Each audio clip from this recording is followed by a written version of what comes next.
ಫೇಸ್ನಲ್ಲಿ 36,789 ಮನೆಗಳನ್ನ ಬೆಂಗಳೂರಿನಲ್ಲಿ ನಾವು ಉದ್ಘಾಟನೆ ಮಾಡಿದ್ವಿ. ಬಹುಶಃ ಇಷ್ಟು ದೊಡ್ಡ ಪ್ರಮಾಣದಲ್ಲಿ ಆಗಿರಲಿಲ್ಲ.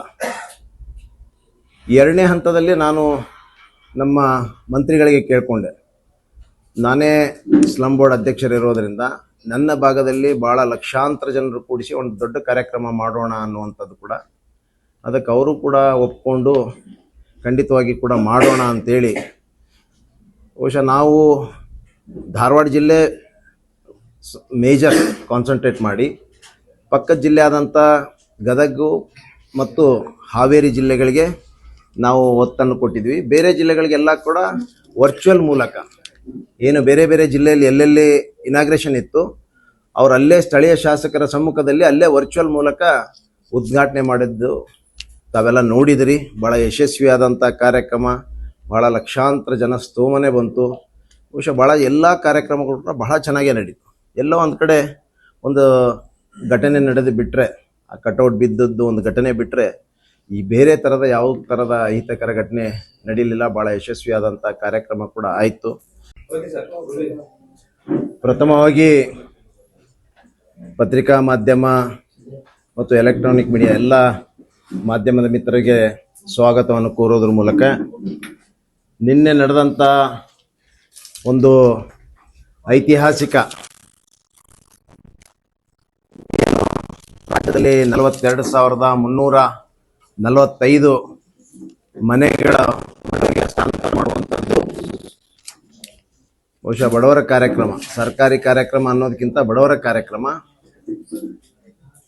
ಈ ಕಾರ್ಯಕ್ರಮ ಒಂದು ಕಡೆ ನಮ್ಮ ಉತ್ತರ ಕರ್ನಾಟಕದಲ್ಲಿ, ಅದು ವಿಶೇಷವಾಗಿ ಗಂಡು ಮೆಟ್ಟಿನ ನಾಡು ಹುಬ್ಬಳ್ಳಿಯಲ್ಲಿ, ಅದು ನನ್ನ ಕ್ಷೇತ್ರ ಹುಬ್ಬಳ್ಳಿ ಧಾರವಾಡ ಪೂರ್ವ ಕ್ಷೇತ್ರದಲ್ಲಿ ನಡೆದಿದ್ದು ಮತ್ತು ಒಂದು ಐತಿಹಾಸಿಕವಾದಂಥ ಒಂದು ಕಾರ್ಯಕ್ರಮ ಅಂತೇಳಿ ಕೂಡ ತಮ್ಮೆಲ್ಲ ಮಾಧ್ಯಮಗಳ ಮುಖಾಂತರ ಕೂಡ ಬಿಂಬಿತವಾಗಿಂತಂದು ಲಕ್ಷಾಂತರ ಜನರು ಕೂಡ ಈ ಕಾರ್ಯಕ್ರಮಕ್ಕೆ ಆಗಮಿಸಿ ಭಾಳ ಯಶಸ್ವಿಯಾದಂಥ ಕಾರ್ಯಕ್ರಮ ಆಗಲಿಕ್ಕೆ ಬಹುಶಃ ಈ ಸಮಸ್ತ ಜನತೆಗೆ ಕೂಡ ನನ್ನ ಹೃದಯಪೂರ್ವಕವಾದಂಥ ಅಭಿನಂದನೆಗಳನ್ನು ಸಲ್ಲಿಸಲಿಕ್ಕೆ ಬಯಸ್ತೀನಿ. ಮತ್ತು ಈ ಕಾರ್ಯಕ್ರಮದ ಯಶಸ್ವಿಗೆ ನಮ್ಮ ಜನಪ್ರಿಯ ಮುಖ್ಯಮಂತ್ರಿಗಳಾದಂಥ ಸನ್ಮಾನ್ಯ ಸಿದ್ದರಾಮಯ್ಯ ಸಾಹೇಬರ ಒಂದು ಅಮೃತ ಹಸ್ತದಿಂದ ಮತ್ತು AICC ಅಧ್ಯಕ್ಷರು, ರಾಷ್ಟ್ರ ನಾಯಕರಾದಂಥ ಮಲ್ಲಿಕಾರ್ಜುನ್ ಖರ್ಗೆ ಅವರ ಸಮ್ಮುಖದಲ್ಲಿ ಮತ್ತು ವಿಶೇಷವಾಗಿ ಒಬ್ಬ ಪ್ರಭಾವಿ ಈ ರಾಜ್ಯದ ಪ್ರಭಾವಿ ನಾಯಕರು ಮತ್ತು ವಸತಿ ಸಚಿವರಾದಂಥ ಸನ್ಮಾನ್ಯ ಜಮೀರ್ ಅಹಮದ್ ಖಾನ್ ಅವರ ಒಂದು ಸಮ್ಮುಖದಲ್ಲಿ ಕೂಡ ಭಾಳ ಯಶಸ್ವಿಯಾದಂಥ ಕಾರ್ಯಕ್ರಮ ನಡೀತು. ವಿಶೇಷವಾಗಿ ಮಾಧ್ಯಮದ ಮಿತ್ರರು ಎಲ್ಲರಿಗೂ ಕೂಡ ಭಾಳಷ್ಟು ತಾವು ಕೂಡ ಇದನ್ನು ಒಂದು ಕವರೇಜ್ ಕೊಡೋದ್ರ ಮೂಲಕ ಭಾಳ ಒಳ್ಳೆಯ ಎಲ್ಲೋ ಒಂದು ಕಡೆ ಇಡೀ ರಾಜ್ಯದಲ್ಲಿ ಮತ್ತು ಇಡೀ ಬೇರೆ ಬೇರೆ ರಾಜ್ಯದಲ್ಲಿ ಕೂಡ ಮಾತನಾಡುವಂಥ ರೀತಿಯಲ್ಲಿ ತಮ್ಮ ಕವರೇಜ್ ಆಗಿದ್ದು ಕೂಡ ತಮಗೂ ಕೂಡ ಅಭಿನಂದನೆ ಸಲ್ಲಿಸಲಿಕ್ಕೆ ಬಯಸ್ತೀನಿ.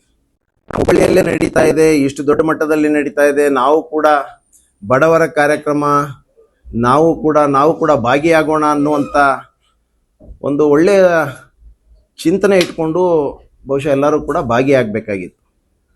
ನನಗೆ ಅದು ಒಂದು ಥರ ಎಲ್ಲೋ ಒಂದು ಕಡೆ ನೋವಿದೆ. ಇಷ್ಟು ಬಡವರ ಕಾರ್ಯಕ್ರಮಕ್ಕೆ ಯಾಕೆ ಈ ರೀತಿಯ ಪ್ರೊಟೆಸ್ಟ್ ಮಾಡುವಂಥದ್ದು, ವಿರೋಧ ವ್ಯಕ್ತಪಡಿಸುವಂಥದ್ದು?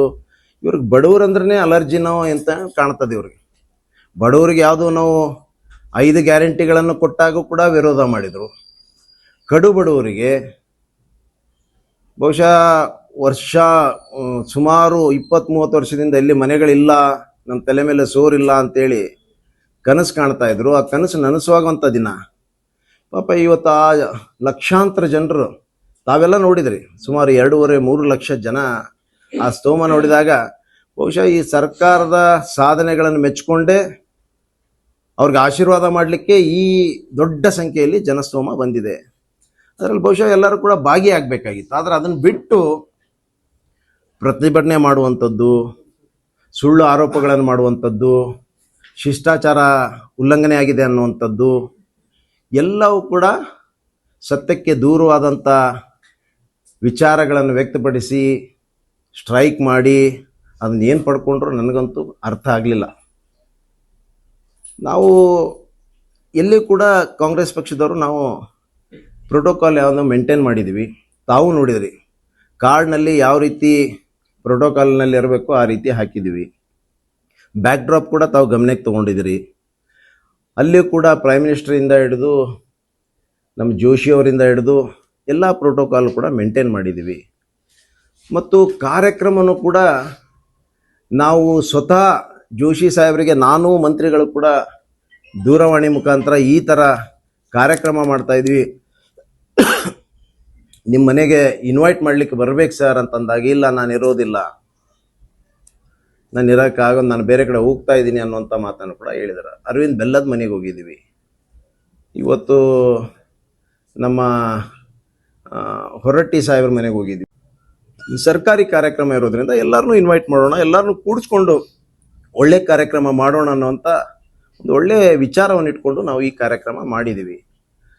ಆದರೆ ಇವರು ನಮ್ಮನ್ನು ಕರೆದೇ ಇಲ್ಲ, ನಮ್ಮನ್ನು ಕೇಳಿ ಡೇಟ್ ಫಿಕ್ಸ್ ಮಾಡಬೇಕಾಗಿತ್ತು ಅಂತೇಳಿ ಬೇರೆ ಬೇರೆ ಥರದ ವಿಚಾರಗಳನ್ನು ವ್ಯಕ್ತಪಡಿಸಿದ್ದಾರೆ. ಇದು ನಿಮಗೆ ನಮಗೆ ಎಲ್ಲರಿಗೂ ಕೂಡ ಮಾಧ್ಯಮದ ಮೂಲಕ ಗೊತ್ತಿದೆ.